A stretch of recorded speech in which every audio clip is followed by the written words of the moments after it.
Hello everyone, मैं आपका आसिया classes में एक बार फिर से स्वागत करती हूँ। आज हम एक डॉक्टर भीमराव अंबेडकर के कथन के साथ अपना वीडियो स्टार्ट करेंगे, अपनी क्लास स्टार्ट करेंगे, क्योंकि अंबेडकर जी मानते थे कि पैर में आपके जूते हों ना हों, लेकिन आपके हाथों में किताबें अवश्य होनी चाहिए। तो इसलिए अगर आप निर्धन हैं, नहीं कर सकते हैं, लेकिन अपनी पढ़ाई जारी रखें। तो इस अंबेडकर जी के कथन के साथ हम अपनी क्लास की ओर आगे बढ़ते हैं। तो भाषा और व्याकरण की आज हम क्लास स्टार्ट करेंगे। तो सबसे पहले किसी भी विकास को अगर देखना है तो वहाँ की भाषा के विकास को देखना बहुत ज़रूरी है। तो पहले जान लेते हैं भाषा होती क्या है। तो भाषा अपने विचारों को व्यक्त करने का एकमात्र साधन है। अपने विचारों को व्यक्त करने का एकमात्र साधन भाषा है। तो अपने भावों और विचारों को जो हम व्यक्त करते हैं, एकमात्र साधन उसका क्या है? भाषा है। कि हमारे मन में कोई विचार आ रहा है, हम कुछ समझाना चाह रहे हैं, तो वो हम कैसे कर सकते हैं? केवल अपनी भाषा के द्वारा ही हम कर सकते हैं। इस चीज़ को हमें से केवल भाषा ही अपने विचारों को व्यक्त करने की एक माध्यम है। मानव समाज में जो है अपने भावों और विचारों को व्यक्त करने के लिए एक दूसरे को साथ बांटने वाला ही एक मनुष्य ऐसा प्राणी है जो अपने भावों को प्रकट करता है, एक दूसरे को बताता है। इसी कारण मनुष्य ने इतनी प्रगति की है। यदि भाषा ना होती तो ज्ञान का प्रचार और प्रसार भी नहीं हो सकता था। और भाषा वह साधन है जिसके द्वारा मनुष्य अपने मन में आने वाले विचारों और भावों को बोलकर या कहकर प्रकट कर सकता है। भाषा वह साधन है जिसके द्वारा मनुष्य अपने मन के भावों को प्रकट करता है। इतनी बात समझ में आ गई। यदि भाषा न होती तो मैंने अभी बताया तो ये ज्ञान का प्रसार और प्रचार भी नहीं हो सकता था।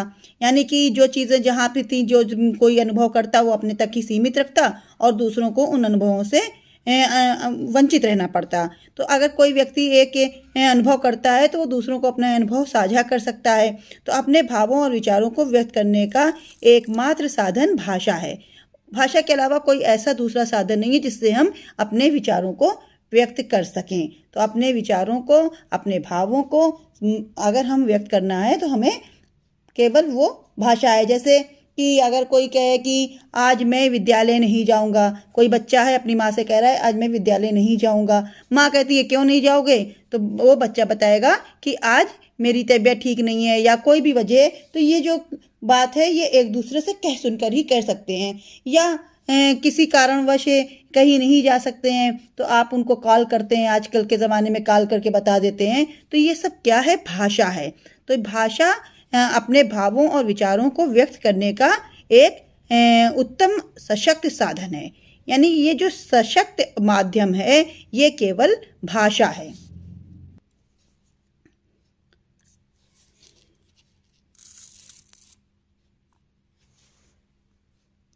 तो ये भाषा जो है, भाषा वे ध्वनियाँ होती हैं। भाषा को अगर हम बात करें तो भाषा वे ध्वनि चिन्ह हैं जिनके माध्यम से मनुष्य अपने भावों और विचारों को व्यक्त या प्रकट कर सकता है। भाषा कहलाती है। भाषा क्या होता है?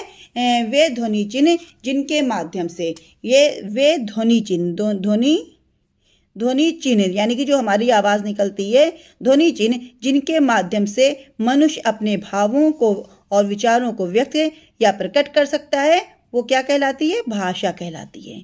भाषा कहलाती है। तो भाषा के अगर हम रूप की बात करें तो भाषा दो रूपों में मिलती है। एक होती है आपकी मौखिक भाषा, एक होती है क्या? मौखिक भाषा। दूसरी होती है लिखित भाषा। एक भाषा और होती है, उसको कहते हैं सांकेतिक भाषा। उसको कहते हैं सांकेतिक भाषा, यानी कि जो संकेतों के द्वारा बताते हैं। इसके बारे में थोड़ा सा भी हम अध्ययन करेंगे, लेकिन सबसे पहले हम जान लेते हैं मौखिक भाषा क्या होती है। तो मौखिक भाषा भाषा का वह रूप है जिससे वक्ता यानी कहने वाला, वक्ता का मतलब क्या होता है? कहने वाला अपनी बात कहकर या बोलकर अपने विचारों और भावों को समझाता है। जैसे मैं आपको समझा रही हूँ और दूसरा श्रोता सुनकर समझता है और उसे मौखिक भाषा कहा जाता है। यानी मैं आपको ये जो बोलकर सुनकर बता रही हूँ, सब बोल रही हूँ, तो ये क्या है? ये क्या है? भाषा है, मौखिक भाषा है। और आप सुन रहे हैं, मैं बोल रही हूँ, ये क्या है? ये मौखिक भाषा है।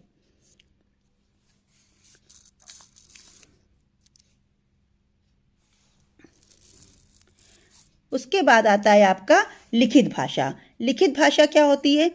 लिखित भाषा अच्छा, इसके बारे में मैं आपको थोड़ा सा और बता दूं कि मौखिक भाषा जो है क्या होती है। जैसे कोई बात हम आपस में एक दूसरे से कह सकते हैं, जैसे कोई पहेली पूछ सकते हैं, पहेली का उत्तर फिर सोचते हैं, समझते हैं, फिर देते हैं। तो ये सब जो है क्या है?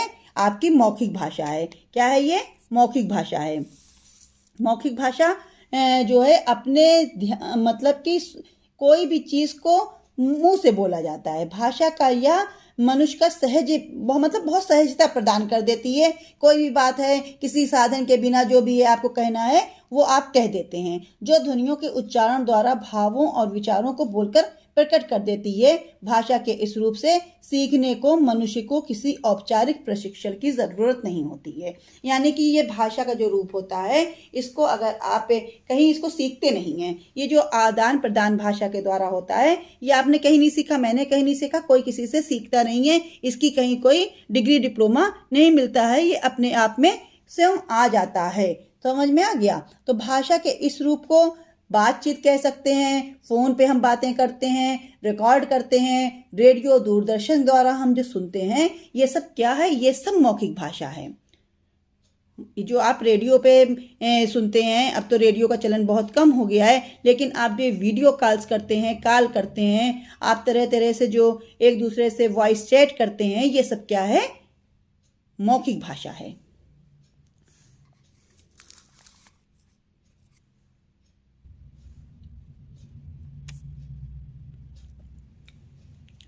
तो ये भाषा का जो लिखित रूप होता है, तो सबसे पहले हम इसकी एक डिफिनेशन जान लेते हैं। भाषा के जिस रूप से व्यक्ति लिखकर अपने विचारों को व्यक्त करते हैं, जैसे मैं आपको ये वीडियो में जो चीज़ें लिख के दे रही हूँ, विचारों को प्रकट करता है और दूसरा व्यक्ति उसे पढ़कर विचारों को समझता है। यानी आप जो हैं, मैंने ये चीज़ें लिख दिया है ये मैंने, लेकिन आप इसको पढ़ रहे हैं, तो ये जो लिख कर और पढ़कर विचार व्यक्त हो रहे हैं, ये आपकी लिखित भाषा है या भाषा का स्थायी रूप है। यानी कई बार ऐसा होता है, आपने देखा होगा कि लोग कहते हैं बातों को और फिर कहते हैं अरे मैंने कहा नहीं, मुझे याद नहीं है, मैंने कब कहा था, इस तरह की बातें। तो ये जो मौखिक भाषा होती है अस्थाई होती है, लेकिन ये जो भाषा है लिखित, ये आपकी स्थायी भाषा है। तो स्थायी भाषा और अस्थाई भाषा में यही अंतर है कि लोग ये जो है मौखिक भाषा में जब प्रयोग करते हैं तो उसको भूल जाते हैं, उसको कहने के बाद उनको याद नहीं रहता है। लेकिन जो लिखित भाषा है वो स्थायी होता है। आज आप जो लिखेंगे, आज से 10 साल के बाद भी वही रहेगी, आज से 50 साल के बाद भी रहेगी। इतने पहले जो हमारे महान महान कवियों ने, लेखकों ने जो लेख लिख दिए हैं, वो आज भी ज्यों के त्यों उनके विचार हमारे सामने हैं। तो ये जो भाषा का स्थायी रूप होता है, इस रूप का प्रयोग के लिए औपचारिक प्रशिक्षण की आवश्यकता होती है। यानी हमको लिखने के लिए सीखना पड़ता है, उसकी लिपि जाननी पड़ती है। जो साक्षर और पढ़े लिखे लोग होते हैं वही इस रूप को प्रयोग कर सकते हैं। यानी कि जो अंगूठा छिटेक हैं, जिनकी पढ़ाई लिखाई नहीं हो पाई, साक्षर नहीं है, वो लोग इस तरह की भाषा का प्रयोग नहीं करते हैं। इस भाषा विशेष की में ध्वनि चिन्हों, जिनको हम लिपि कहते हैं, उनका ज्ञान बहुत आवश्यक है। किसका? कि ध्वनि चिन्ह उनको आना चाहिए कि ध्वनि चिन्ह क्या होते हैं। ध्वनि चिन्ह को क्या हम कहते हैं? हम जो मुंह से बोलते हैं, आ पा सा कुछ भी बोलते हैं, तो ये ध्वनियाँ हैं। और ध्वनियों को जब हम लिखित रूप में डालते हैं तो क्या हो जाता है? वो लिपि हो जाती है। तो लिपि का ज्ञान होना बहुत आवश्यक है। भाषा के लिखित रूप के द्वारा ही ज्ञान को संचित किया जा सकता है। अगर कोई व्यक्ति पढ़ा लिखा नहीं है, निरक्षर है, तो वो इस भाषा का प्रयोग नहीं कर सकता है। उसके विचार वहीं के वहीं रह जाएंगे। इसी माध्यम से ज्ञान एक देश से दूसरे देश में और एक पीढ़ी से दूसरी पीढ़ी तक जा सकती है। अब जैसे हमारे कबीरदास जी थे, वो पढ़े लिखे नहीं थे, लेकिन उनके विचार आज भी हमारे सामने हैं। क्यों? क्योंकि उनके शिष्यों ने उनके विचारों को लिखित रूप दिया है। कबीरदास जी नहीं लिख पाते थे, लेकिन उनके शिष्यों ने उनके उन विचारों को बीजक में संग्रहित कर लिया है। तो इसलिए हमारे सामने आज भी ज्यों के त्यों रखे। यानी कि अगर आपको अपने भाषा, अपने विचारों को व्यक्त करना है, यानी एक देश से दूसरे देश में पहुंचाना है, एक एक देश से दूसरे देश के साथ साथ एक पीढ़ी से दूसरी पीढ़ी में पहुंचाना है तो आपको क्या करना होगा, आपको लिपि का ज्ञान होना बहुत आवश्यक है। तो अगर हम भारत की बात करते हैं कि ये राष्ट्रभाषा क्या होती है, तो भारत के जो पूरे राष्ट्र की भाषा है, जो पूरे राष्ट्र की भाषा है वो राष्ट्रभाषा कहलाती है। तो राष्ट्रभाषा में अगर हम देखें तो हिंदी भारत की राष्ट्रभाषा है और हिंदी जो है देश के भारत में 70% लोग बोलते हैं, समझते हैं, इसलिए ये भारत की राष्ट्रभाषा है। भारत की राष्ट्रभाषा हिंदी क्यों है? क्योंकि यहाँ पर 70% लोग जो बोलते हैं वो हिंदी ही बोलते हैं, समझते हैं और जिसका प्रयोग देश में अधिकांश निवासी के द्वारा किया जाता है और हिंदी भाषा हमारे देश में जगह जगह बोली जाती है, समझी जाती है। इसलिए जो भाषा सबसे अधिक देश के नागरिक बोलते हैं, समझते हैं, वो क्या होती है? देश की राष्ट्रभाषा होती है। राजभाषा की बात कर लेते हैं। तो राजभाषा क्या है? तो राजभाषा का अर्थ है राजकाज की भाषा, यानी जिस भाषा का प्रयोग देश के कार्यालयों में किया जाता है, जिसे भाषा का प्रयोग मतलब कामकाज में, राज के कामकाज वगैरह में किया जाता है, वो होती है राजभाषा। ठीक है। तो राजभाषा के बाद एक होती है मातृभाषा। मातृभाषा क्या होता है? मातृभाषा वह भाषा है जिसे बालक जन्म के बाद अपने परिवार से सीखता है, मातृभाषा कहलाती है। तो माँ जब बच्चे को जन्म देने के बाद उसके सामने जिस तरह से घर परिवार के लोग बोलते हैं, वो उसी के द्वारा बच्चा अनुकरण के द्वारा सीखता है।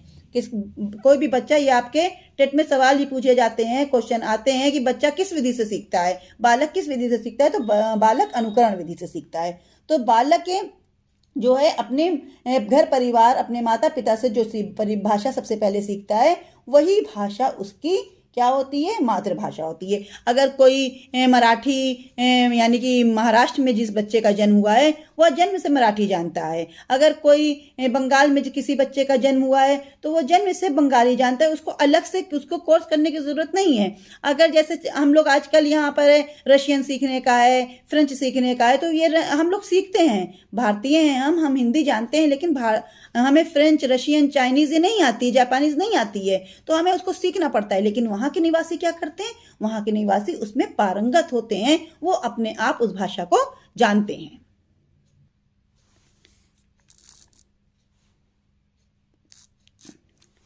तो ये जो भारतीय संविधान के अनुच्छेद 343 के तहत 14 सितंबर 1949 को हिंदी को राष्ट्रभाषा का दर्जा दिया गया। ये राष्ट्रभाषा का दर्जा हिंदी को कब मिला है? 14 सितंबर 1949 को मिला है। इसलिए प्रत्येक वर्ष 14 सितंबर को हम हिंदी दिवस के रूप में मनाते हैं। तो हिंदी दिवस कब मनाते हैं? 14 सितंबर को हमेशा हमारे देश में मनाई जाती है हिंदी दिवस। आज विश्व की सबसे अधिक बोली जाने वाली भाषाओं में हिंदी का दूसरा स्थान है। पहला स्थान किसका है? अगर दूसरा स्थान हिंदी का है तो पहला स्थान किसका है? पहला स्थान अंग्रेजी का है, क्योंकि पूरे दुनिया में बोली जाती है, संसार के सभी भागों में बोली जाती है।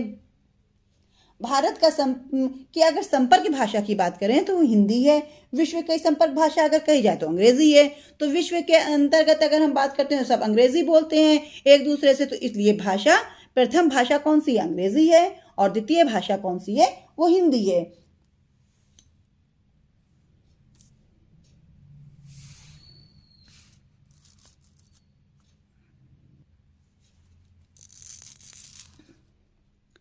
तो ये भाषा जो है, भारत की जो भाषाएं हैं, ये 8वीं अनुसूची के 22 भाषाओं को मान्यता दी गई है। भारत के संविधान में कि 8वीं अनुसूची में 22 भाषाओं को मान्यता दी गई है। तो उसमें कौन कौन सी भाषाएं हैं ये हम देख लेते हैं। संस्कृत भाषा है, हिंदी भाषा है। संस्कृत तो हमारे यहाँ की अगर देखा जाए तो सब भाषाओं की जननी मानी जाती है।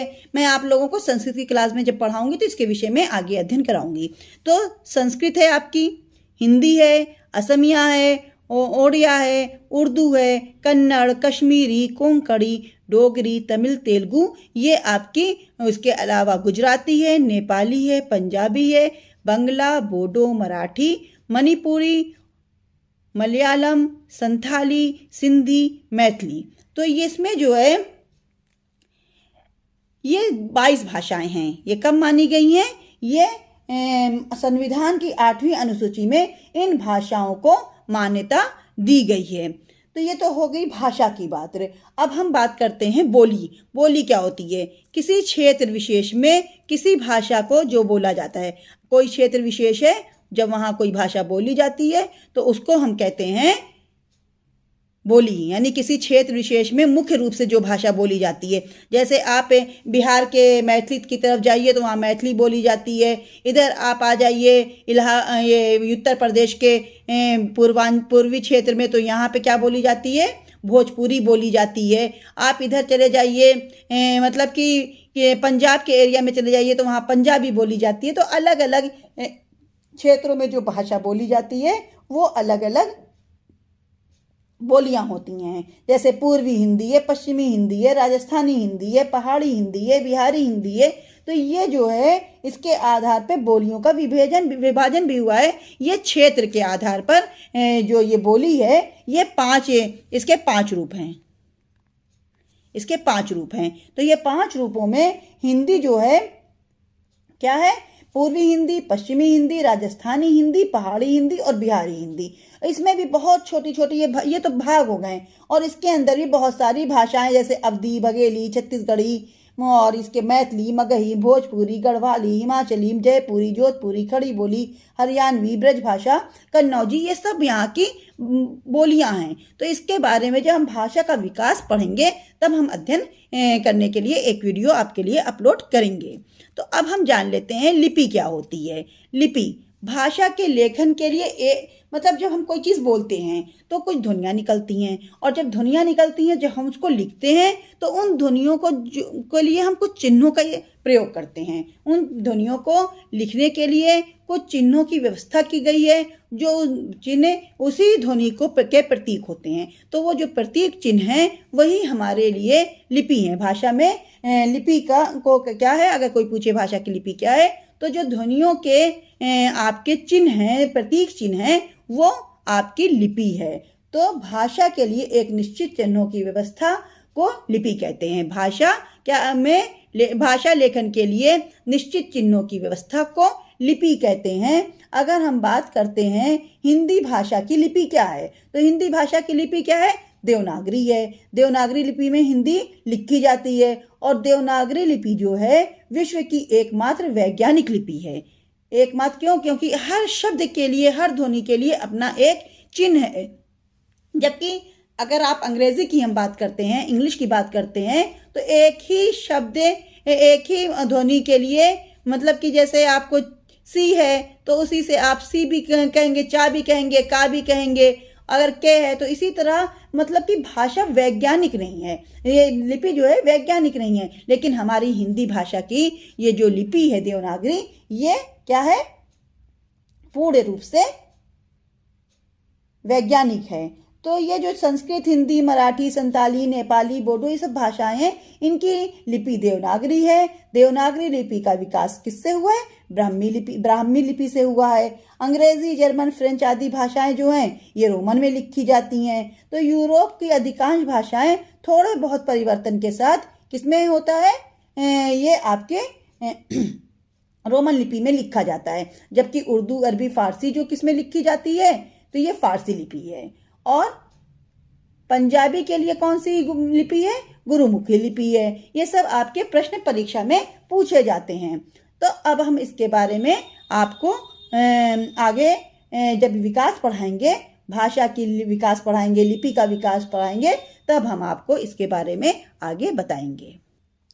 तो भाषा और व्याकरण, तो भाषा व्याकरण को अगर हम देखें तो भाषा और व्याकरण एक दूसरे के बिना नहीं रह सकते हैं, क्योंकि भाषा भावों को और विचारों को अभिव्यक्त करती है। भाषा, मैंने भी बताया, भाषा भावों और विचारों को व्यक्त करने का साधन है। भाषा की व्यवस्था हमारे भावों में आकार देती है। यानी कोई चीज़ कहते हैं, अगर हम आपसे कहें सेब, तो आपके दिमाग में क्या बनता है कि एक बढ़िया सा गोल गोल कोई चीज़ है जो रेड कलर की है, बहुत स्वादिष्ट होती है। ये सब आपके दिमाग में एक इमेज बन जाती है। अगर हम कहें कबूतर, तो आपके दिमाग में समझ में आता है कि एक कोई चिड़िया है जो वाइट कलर की है और बहुत तेज़ है, बहुत सुंदर पक्षी है। तो ये आपको एक दिमाग में, मस्तिष्क में आपके एक इमेज बन जाती है। ये आप जो है, ये क्या है, भाषा की व्यवस्था हमारे भावों को आकार देती है। जो आकार है, जो हमारे मस्तिष्क में इमेज बनाती है, ये आकार दे देती है। यदि भाषा की व्यवस्था बिगड़ जाए तो वह अपना अर्थ खो देती है। अगर भाषा जरा सा इधर से उधर हो तो भाषा अपना अर्थ खो देती है। जैसे एक चीज़ है, अगर ज़रा सा हमने व्याकरण में अशुद्धि किया, भागो मत जाने दो, हमने रोका भागो मत जाने दो, यानी भागो मत जाने दो, भागो मत जाने दो, मतलब उसके पीछे भागो मत जाने दो। तो इस तरह जो है, अगर ज़रा सा भी हमने कॉमा यानी व्याकरण की अशुद्धि किया तो हमारी अर्थ का अनर्थ हो जाता है। तो भाषा की व्यवस्था के अनुसार यदि हमारे मन में एक शब्द आता है जैसे गाय, तो अगर हम गाय जैसे ही कहते हैं तो हमारे दिमाग में तुरंत अपने आप स्वतः गाय की छवि अंकित हो जाती है। यदि भाषा को, इस व्यवस्था को बिगाड़ दिया जाए और गाय की जगह हम गाय की जगह क्या लिख दें, यगा लिख दें, तो क्या होगा, हमारे दिमाग में, हमारे मस्तिष्क में क्या गाय का चित्र बनेगा? कभी नहीं बनेगा। तो हमारे मस्तिष्क में वह छवि नहीं उभर सकती है।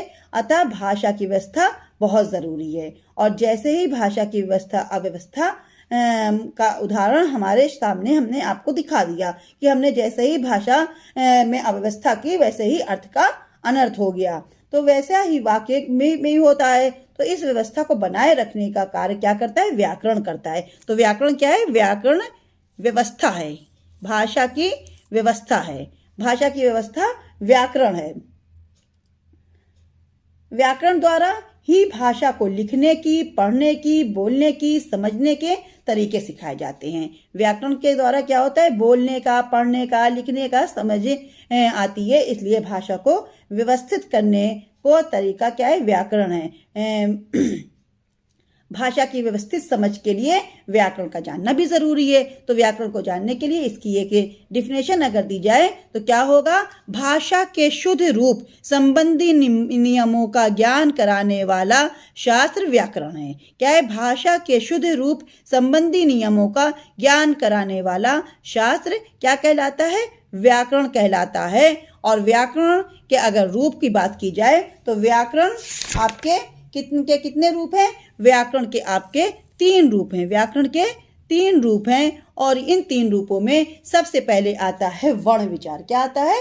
वर्ण विचार। दूसरा आता है शब्द विचार और तीसरा आता है वाक्य विचार। तो व्याकरण में भाषा के लिखित और मौखिक दोनों रूपों का अध्ययन किया जाता है। व्यवस्थित दृष्टि से भाषा के लघुत्तम इकाई वाक्य है। भाषा की लघुत्तम इकाई वाक्य है और वाक्य शब्दों से और वर्णों से बनते हैं। व्याकरण वर्ण, शब्द और वाक्य अपने ही विस्तृत ज्ञान का ग्रंथ है। इसलिए आधार पर व्याकरण को हमारे आचार्यों ने 3 भागों में बांटा है। एक होता है वर्ण विचार, दूसरा होता है शब्द विचार और तीसरा होता है वाक्य विचार। तो ये जो हमारे बड़े बड़े ग्रंथ हैं, इन ग्रंथों की सबसे छोटी इकाई, हमने कहा ना लघुत्तम इकाई, तो सबसे छोटी इकाई क्या है? वाक्य। यानी अगर आप कोई ग्रंथ पढ़ रहे हैं तो आप उसमें क्या है? सबसे पहले कोई लेख पढ़ रहे हैं अगर आप, तो उसमें सबसे छोटा क्या है? वाक्य है। वाक्य किससे बनते हैं? शब्दों से बनते हैं। शब्द किससे बनते हैं? वर्णों से बनते हैं। और वर्ण क्या है? ध्वनि है। ध्वनि क्या है? ध्वनि के जिनके और छोटे टुकड़े नहीं किए जा सकते हैं। तो ये जो है व्याकरण है। तो ये व्याकरण के बारे में हम आगे अध्ययन करते हैं।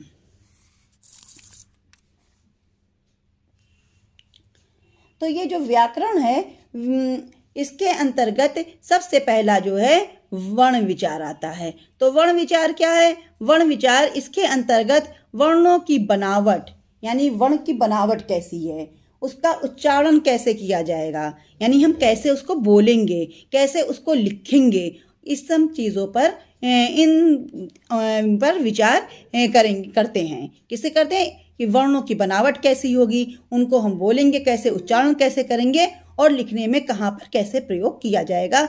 इस चीज़ का जहाँ पर विचार किया जाता है वो वर्ण विचार होता है।